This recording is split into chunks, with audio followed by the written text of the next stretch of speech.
կատարեք 1000 դրամ եւ ավելի լայվ խաղադրույք NBA խաղերի վրա եւ ստացեք մինչեւ 100,000 դրամ ֆրիբետ Vivaro։ Դեռ մինչեւ պատերազմի սկսվելը աջակցություն վիրավոր զինվորներին կազմակերպությունը զբաղվում էր վիրավոր տղաների սոցիալական ինտեգրման կրթական ծրագրերով եւ պատերազմի օրերին ծանոթացանք Ազնավուր հիմնադրամի հետ, որովհետեւ երկուսս էլ համատեղ փորձում էինք մեր օգնությունը ցուցաբերել, մեր կազմակերպությունները փորձում էին իրենց աջակցությունը ցուցաբերել պատերազմի ընթացքում հանուն մեր հաղթանակի եւ պատերազմի ավարտից հետո արդեն բոլորս բնականաբար պետք է զբաղվեինք մեր վիրավոր տղաների խնդիրներով։ Քանի որ ունեինք շատ լավ համագործակցություն պատերազմի օրերից, սկսեցինք քննարկել, թե ինչ ծրագրեր կան վիրավոր զինվորների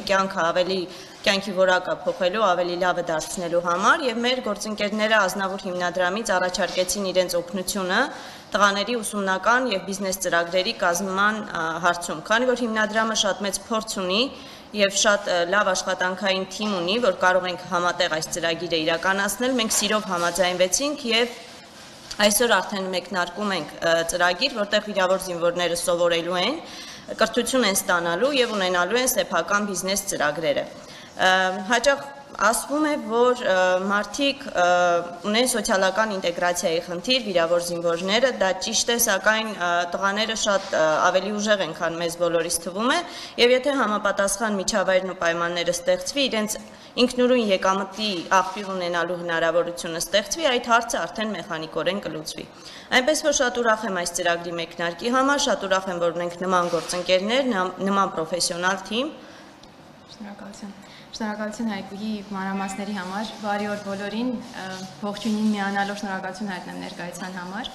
Շատ համառոտ անդրադարձ, եթե թույլ կտաք, Ազնավուր հիմնադրամից ավարտած գործունեությանը վերջին ամիսների ընթացքում պատերազմի առաջին իսկ օրերից, ինչպես շատերը Հայաստանում եւ Սփյուռքում, Ազնավուր հիմնադրամը եւս կենտրոնացրեց հնարավոր բոլոր ռեսուրսները, որպեսզի նպատակային աջակցություն տրամադրի տուժած բնակչությանը եւ տուժած ոլորտներին։ Պատերազմի ընթացքում հիմնադրամի առանձնակի հոգացության ներքո հիմնականում առողջապահության ոլորտներ, շատ ուղիղ սերտ համագործակցության շնորհիվ թե առողջապահության նախարարության, թե տեղում գործող Viva հիմնադրամի հնարավոր էր լինում հրատապ կարիքների մասին շատ օպերատիվ տեղեկություններ հավաքագրել, որ հիվանդանոցում ինչի կարիք կա եւ համապատասխան արձագանքը բնավ չէր ուշանում, տեղորայքի մատակարարում, բուժ սարքավորումներ, բժշկական պարագաներ եւ հայրենիքի պաշտպանի վերականգնողական կենտրոնի հետ սկսեցինք համագործակցել հենց վերականգնողական սարքավորումների մատակարարման համատեքստում։ Պատերազմի ավարտին հիմնադրամն արդեն անցավ հումանիտար օգնության հավաքագրման եւ բաշխման աշխատանքին, ստանձնելով Ֆրանսիայում եւ Շվեյցարիայում մարդասիրական կազմակերպությունների ջանքերի համակարգողի դերը։ Ֆրանսիայի կառավարության հետ համագործակցելով շատ կարճ ժամանակում ստեղծվեցին հավաքագրման կետեր Ֆրանսիայի եւ Շվեյցարիայի տարածքում եւ անհավանական ծավալների օգնություն հավաքագրվեց։ Դա բնականաբար շնորհիվ 100-ից ավելի նվիրատուների, 50-ից ավելի գործընկեր կազմակերպությունների միջազգային եւ Սփյուռքի ներկայացուցիչ եւ այն բոլոր կամավորների, որոնք օր ու գիշեր բոլորս տեղյակ ենք, լծված էին այդ գործին։ Այդուհետ Ֆրանսիայի կառավարության աջակցությամբ 175 տոննա հավաքագրված մարդասիրական օգնությունն արդեն տեղափոխվեց Հայաստան, որտեղ բաշխում իրականացրինք արդեն Հայաստանի եւ Արցախի տարբեր համայնքներում։ Այդ հրատապ արձագանք պահանջող փուլն ամփոփելով հիմնադրամն արդեն անցնում է ճգնաժամը եւ ճգնաժամի հետևանքները մեղմելուն միտված ծրագրերին։ Այստեղ երկու թևով ենք առաջ շարժվելու, մեկ առողջապահության ոլորտն է եւ առաջիկայում հնարավորություն կունենանք հանրայնացնելու այն ծրագրերը, որ այստեղ կան, բայց շատ խորհրդանշական է, որ փուլը զարգացման ծրագրերի հենց ազդարարում ենք այս ծրագրի մեկնարկով, որովհետև մեզ համար էական նշանակություն ունի կայուն, շատ ինքնաբավ ապագայի ապահովումը, աջակցելը, որպեսզի այդ ապագան հնարավոր լինի ապահովել այն մարդկանց համար, ովքեր ներկա ապագա ամեն ինչ առանց երկմտելու պատրաստ էին ուղղակի նվիրաբերել մեզ բոլորիս։ Սոցիալական ներառման այս ծրագիրը ոչ միայն թույլ է տալու վերինտեգրվել հասարակություն, այլև իսկապես բոլոր այս տղաներին պատերազմով անցած, զինվորական ծառայության ընթացքում վիրավորում ստացած եւ կամ հաշմանդամություն ձեռք բերած թույլ է տալու կայուն ապագայի երաշխիքներ ստեղծել սեփական ձեռքերով, որովհետև ծրագրով անցնելով նրանք հնարավորություն են ունենալու փորձագիտական կողմնորոշում եւ աջակցություն ստանալ, հղկել ի սկզբանե ներկայացրած բիզնես ծրագիրը, ամբողջ ընթացքում ծրագրի իրականացման ունենալ այդ ուղղորդումը, հմտությունները զարգացնել, նոր հմտություններ ձեռք բերել, արդյունքում ստեղծելով սեփական ձեռնարկը, գործարար բիզնեսը, գործարար գաղափարը կյանքի կոչելով։ Ուրախ ենք նաև հայտնել հենց ծրագրի մեկնարկին, որ Ազնավուր հիմնադրամը, որպես ծրագրի գործընկեր աջակից, պատրաստական է արդեն իսկ ֆինանսավորել 2 ծրագիր, սակայն հայտագրումը, որը մեկնարկում է այսօր, մինչև հունիսի 15 ակտիվ է լինելու եւ հայտերի ընդունման, դիտարկման, հաստատման այս ժամանակահատվածը մենք ակտիվորեն օգտագործելու ենք հավելյալ ֆինանսական միջոցներ ներգրավելու համար։ Ընձեռված հնարավորությունը օգտագործելով կուզենայի հրավիրել յուրաքանչյուրի, ով առհասարակ շահագրգիռ է իր ներդրումն ունենալ իրավիճակը հաղթահարելու այս գործում, փոխել օգնողի կարգավիճակը, անցնել հաջորդ մակարդակ, դառնալ ներդրող ապագայի գործում,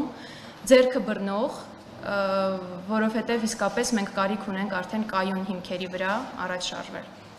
Շնորհակալ եմ։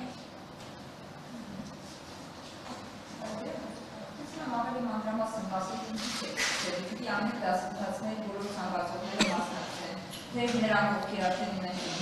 ծրագրեր ձեզ պիտի դիմեն, այսինքն ինչ փուլերով են անցնել։ Որպես ավելացում էլի ասեմ, որովհետև շատ զինվորներ այստեղ մանրացած կամ ուզում են մասնակցեն, բայց չեն պատկերացնում դա ոնց պետք է լինի։ Իրականության են դժվար ճանապարհով անցել են ու միտքը հիմա բիզնեսը չի, բայց ուզում են մասնակցեն։ Ինչ խորհուրդներ կա կամ ինչ գաղափարներ կա, որ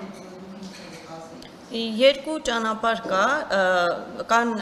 զինհաշմանդամներ, քանի որ մենք Ազնավուր հիմնադրամի հետ չենք որոշել սահմանափակում դնել միայն այս պատերազմի ընթացքում վիրավորված տղաների, որովհետև մեր բոլոր վիրավորներն էլ հայ են եւ բոլորն էլ վիրավորվել են թշնամու գնդակից կամ հայրենիքի պաշտպանության ժամանակ, այդ պատճառով կան նախկին թվականներին վիրավորված զինվորներ, ովքեր արդեն ունեն կրթություն, գիտելիք, բիզնես պատրաստի ծրագիր, քանի որ տարբեր կրթական ծրագրերի միջով են անցել։ Մենք համատեղ ունենք հանձնաժողով, որը ստուգելու է այդ բիզնես ծրագրի իրականանալիության, բիզնես պլանի ամենայն մանրամասները, որովհետև մենք պիտի ֆինանսավորվենք այն ծրագրերը, որոնք վստահ ենք, որ հաջողություն են ունենալու եւ այդ զինվորը իրոք հետաքրքրված է այդ ծրագրի իրականացման համար եւ ունենք երկրորդ խումբը տղաների, ովքեր որ չունեն որևէ փորձ, չունեն որևէ գիտելիք, բայց ունեն մեծ ցանկություն։ Հայտերի հիման վրա առանձնացնելու ենք երկու մասերի, այն տղաները, ովքեր չեն ունենա փորձ եւ չեն ունենա գիտելիք, ապա իրենց համար հատուկ դասընթացներ կկազմակերպվեն զինվորի տանը, դասընթացի ավարտին կստանան սերտիֆիկատ, կհաղթահարեն դասընթացի փուլը կամ չեն հաղթահարի ենթադրենք, դրանից հետո կունենան պրակտիկ որևէ տեղ անցկացնելու հնարավորություն, ենթադրենք ճակարապուծության, որևէ ֆերմայի կամ ընտրել են ինչ-որ այլ բիզնես ծրագիր, ապա պիտի գործընկեր գտնենք, ով իրեն կտա այդ աշխատանքային փորձի հնարավորությունը, որից հետո արդեն ինքը իր ծրագիրը կսկսվի, ամբողջ ծրագրի ընթացքում մենք որոշել ենք, որ պիտի մոնիտորինգ արվի, խորհրդատվություն արվի, փորձելու ենք տղաներին օգնել նաև ենթադրենք վաճառքի հարցում եւ այլն եւ այլն։ Այսինքն բոլոր ծրագրերը իրականանալու են այն շահառուների հետ, ովքեր իրոք պատրաստ են նաև սովորել եւ ստանալ այդ գիտելիքը եւ փորձը։ Շահառուների թվի ինչ-որ բան կա, թե ինչքան բոլորը դիմեն կարող են մասնակցել, սահմանափակում կա, ինչու քանիսի Չունենք նման սահմանափակում, բայց ունենալու ենք որոշակի ֆիլտրեր, այսինքն պետք է հասկանանք, ով իրոք կարող է գնալ այդ ուղիով, որովհետև վստահ եմ, որ կգտնվեն մարդիկ, ովքեր որ կասեն, մենք ուզում ենք ինչ-որ բան սովորել եւ ինչ-որտեղ հաստիկով աշխատել, չենք ուզում մեր բիզնեսը ունենալ, ենթադրենք, կամ այդ պատճառով սահմանափակում չենք դրել, որովհետև այս օրերին էլ վստահ ենք, որ հասարակության մեծ մասը ցանկանում է տղաներին շարունակել իր աջակցությունը, այնպես որ հաջողված ծրագիր ցույց տալու դեպքում մենք խնդիր չենք ունենա մեր դրամահավաքները շարունակական անելով։ Ֆինանսավորումը այստեղ նշված է, որ առավելագույնը 5000 եվրոյի չափով յուրաքանչյուրը կարող է գալ հասնել դրան, այսինքն եթե ծրագիրը հավանեք 5000 եվրոն կարող են նախատեսել։ Ծրագրի հավանությունից հետո, երբ հանձնաժողովը արդեն հաստատի, որ վավեր ծրագիրը եւ դիմաց մասնակիցը շահառուն կարող է անցնել Հայկուհու ներկայացրած ընթացակարգերը եւ ի վերջո անցնել իրագործման ծրագրի, ապա միջին հաշվարկով հիմք ընդունելով մեր փորձը, որ թույլ է տալիս պատկերացում կազմել տարբեր ոլորտներում փոքր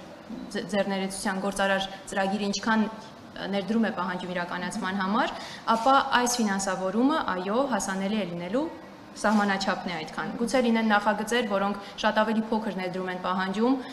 որևէ գյուղական համայնքում են եւ որևէ ոլորտ են ենթադրում, որը իսկապես գումարային փոքր ներդրում է պահանջում եւ հմտությունների հակառակ ավելի մեծ սպեկտրի զարգացում, ապա դրան համապատասխանաբար արդեն ֆինանսավորումը լինելու է։ Այո, վերին սահմանաչափն է նշված այդտեղ։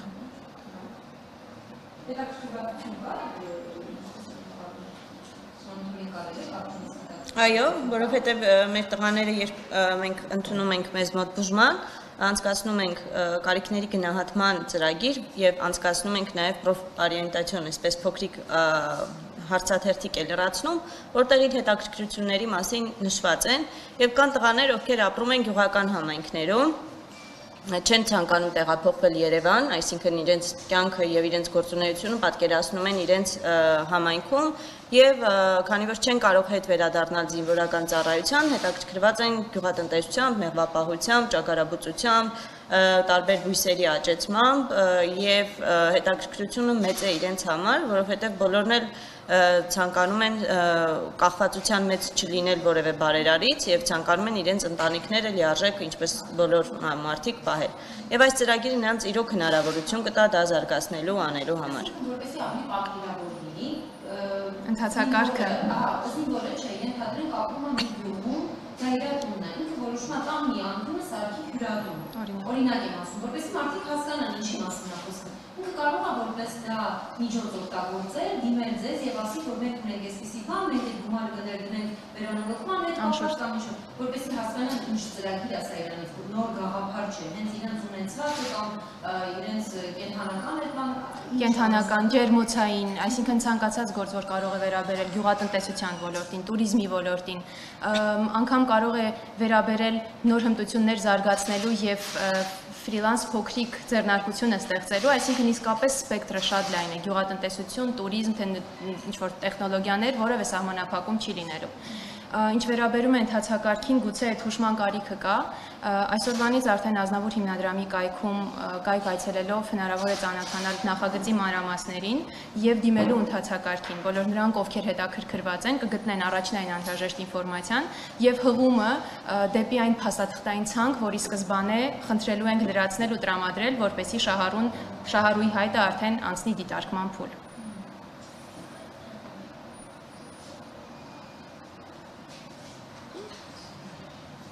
Կարծում եմ նաև վերականգնողական կենտրոնի մեկ պատուհան ծրագրի շրջանակում էլ հեռախոսազանգերի միջոցով էլ եթե լինեն ծագեն